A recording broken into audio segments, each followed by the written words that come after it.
सुरगाणा तालुक्यात शनिवारी रात्री सुमारे 10:01 4.3 रिश्टर स्केल तीव्रतेचा भूकंपाचा जोरदार धक्का जाणवलाय। तब्बल 18 ते 20 सेकंद जाणवलेल्या या हादऱ्यामुळे सुरगाणा शहरासह तालुक्यातील नागरिकांमध्ये भीतीचे वातावरण निर्माण झालंय। भूकंपाचा धक्का जाणवताच अनेक नागरिकांनी घाबरून घराबाहेर धाव घेतली आहे। तालुक्यातील सराड आश्रमाच्या भिंतींना यापूर्वी 3.9 रिश्टर स्केलच्या भूकंपाच्या धक्क्यामुळे भेगा पडल्या होत्या। त्यातच शनिवारी पुन्हा 4.3 रिश्टर स्केलचा जोरदार धक्का बसल्याने आश्रमशाळेतील विद्यार्थी भयभीत झालाय।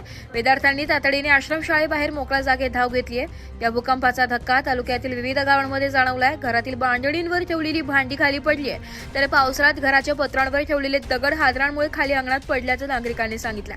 भूकंपाच्या वेळी जोराचा आवाज ऐकू आल्याने नागरिकांमध्ये काही काळ घबराट निर्माण झाली। पिंपळसोंड, वांगण, दुधवळ, सुभाषनगर, जामुनपाडा, चापापाडा, मोठी घोडी, पालविहीर, अंबाडदहाड, कुकुडमुंडा, पळसण, प्रतापगड, खोबळा, माणी, गणेशनगर, खोकरी, मांजरपाडा, घागवारी, बोरगाव, रोटी, चिखली, राहुडी यांसह तालुक्यातील अनेक गावांमध्ये भूकंपाचे हादरे जाणवले। यापूर्वी जाणवलेल्या भूकंपाच्या धक्क्यांच्या तुलनेत शनिवारी रात्रीचा धक्का सर्वाधिक तीव्र असल्याचं नागरिकांनी सांगितलंय।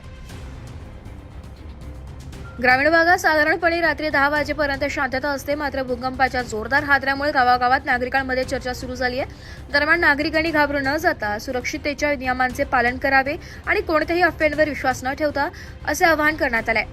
प्रशासनाने भूकंपाच्या पार्श्वभूमीवर नागरिकांना सतर्क राहण्याचे आवाहन केले।